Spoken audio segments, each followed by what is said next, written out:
Hey race fans, welcome back. Today we're talking season wrap-up and my first round of off-season upgrades, a new radiator, and an oil separator. Now roll that intro.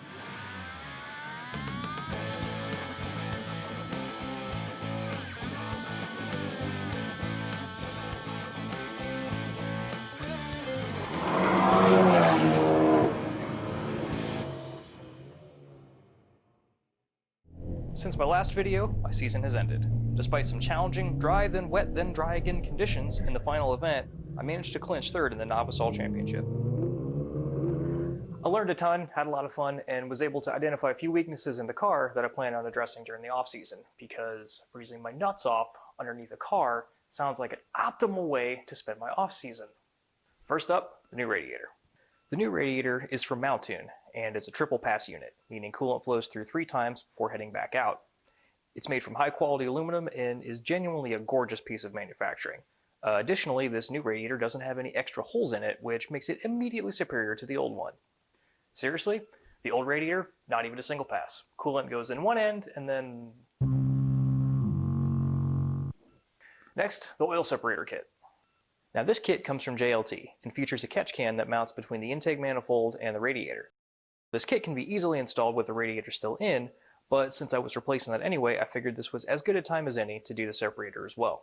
Now enjoyed this time lapse of me stumbling my way through the install to some generic stock music.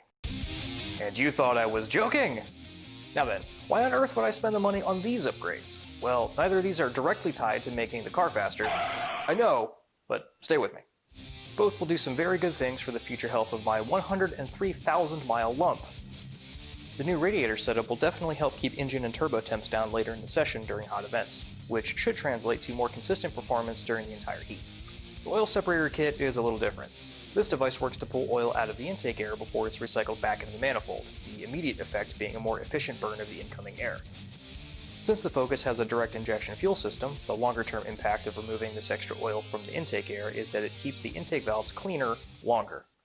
Now this is where I had originally planned on ending it, and if you can't tell, the car looks pretty drastically different than it did before. I had originally planned on spreading a whole bunch of upgrades out over the course of the entire winter, but life had other plans. Remember this shot? Well, later that night after filming this, I got some of the worst news of my life. One of my best friends, a guy who I'd known for half of my life and was planning on going racing with next year, had suddenly passed away of a massive heart attack. The impact that my friend Gus had on my life can't even begin to be explained, but one of the closest bonds that we had as friends was our mutual love of doing really dumb shit with cars, and we'd been doing it since we were old enough to have a driver's license. He took me to my first drift event. His Scion XB was one of the first cars that I helped modify, and he watched me compete for the first time just a few weeks before he died. Needless to say, this hit me unbelievably hard, and all the plans that I thought I had suddenly went right out the window. I was kind of lost, didn't really know what to do with myself. But I knew my friend, and I knew what he would have told me to do. I wasn't sure about going back down to the garage quite so soon, but as weird as it sounds, it felt right. Suddenly I was back with Gus at 19, busting knuckles trying to install coilovers on a rolling toaster oven. It became my therapy, and it helped keep me centered. I decided to start tackling a few other projects while the car was torn down, and ended up cleaning the intake valves, installing new braided stainless steel brake lines, installing a sound symposer delete kit, replacing the headlights, converting the rest of the exterior lights to LEDs, removing the old worn-out factory vinyl stripes, cleaning the air filter, and even detailing that absolutely hideous engine bay. Sorry to get so heavy there, but I learned something very important about what this is and what it means to so many people. I got into racing when I wasn't able to do music anymore, but that's a story for a whole other day. But even in the short amount of time that I've been doing it, it's already given me so much, and so much more than I expected that it could.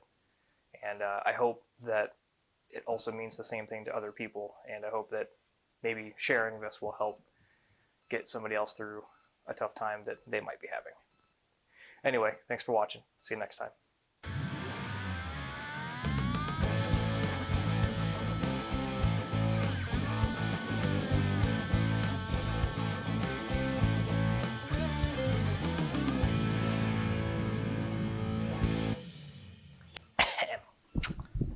Should put some water out here. But no, I'm stupid. Hey race fans, welcome back. Rude. I was very nervous. Gadget. Rude. All right, that should do it.